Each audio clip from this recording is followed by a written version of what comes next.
Mr. President, dear friends, it is a pleasure to welcome you in Russia, in Kazan.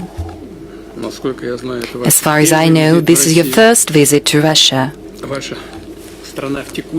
This year, your country chairs in the ASEAN, and we are happy that during your chairmanship in the ASEAN, we will celebrate the 38th anniversary of our relationship with the association. The Commemorative Summit is a landmark in the development of the Russia-ASEAN strategic partnership. Together, tomorrow, we will co-chair plenary of the summit and present our deliverables to mass media. But first of all, I would like once again to congratulate you, distinguished Mr. President, and all the people of the Philippines on the Independence Day on the 12th of June. Symbolically, we in Russia also celebrate our national holiday, the Day of Russia, on the same date, the 12th of June. This is a happy coincidence.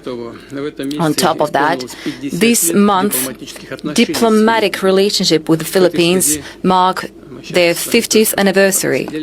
And in this regard, we have just had a small talk with you, and we all remember the visit by your father, Ferdinand Marcos, to Moscow in 1976.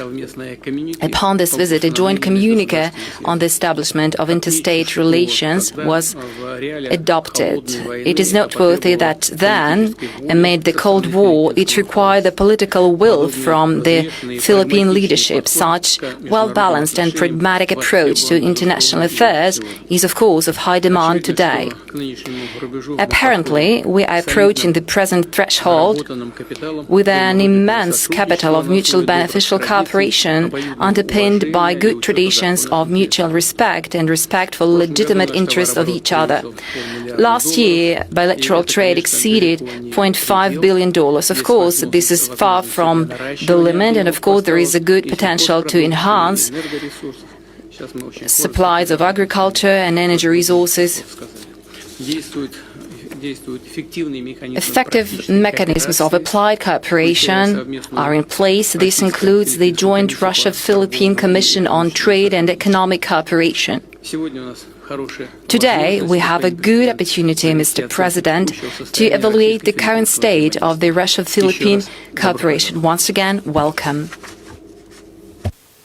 Thank you very much, Your Excellency, Mr. President. First of all, allow me to convey my gratitude for the warm hospitality that your government and your people have shown to myself and this delegation, and speaking as chair of ASEAN, to all of the member states of ASEAN who have come for this very important summit. It is, as you have mentioned, Mr. President, it is a particularly significant time for us to be meeting, as this is the 50 years celebration of Philippine-Russian ties. And we welcome the efforts of our respective embassies. Since last year, they have spearheaded initiatives that celebrated this milestone, and in particular, the photo exhibition that was held in Moscow, inaugurated and displayed in the Foreign Ministry in Moscow. We hope to continue our regular conduct of political consultations between our foreign ministries. They provide a very important opportunity to explore further ways of cooperation. And once again, speaking as chair of ASEAN, I personally extend my invitation to Your Excellency to attend the 21st East Asia Summit, which is scheduled to take place in Manila next November. The East Asia Summit remains an integral part in maintaining a regional architecture towards our shared goal of a stable, secure, and prosperous region. On the trade and investment relationship between our two countries, again, I would like to thank you for the hospitality and support that was extended to our delegation at the 4th meeting of the Joint Commission on Trade and Economic Cooperation, which was held in Moscow last September. We appreciate the forward-looking exchange and on the different structural issues that affect the trade and between our two countries. And as you have mentioned, Your Excellency, there are many potential areas that I think we should that's still open to explore. And I think that the present level of trade, although it is steady, I think that there is a great deal more that we can do. We note that during the JCTEC meeting held in Moscow, energy and food security emerged as a one of the mutual priorities of both our countries. And that is why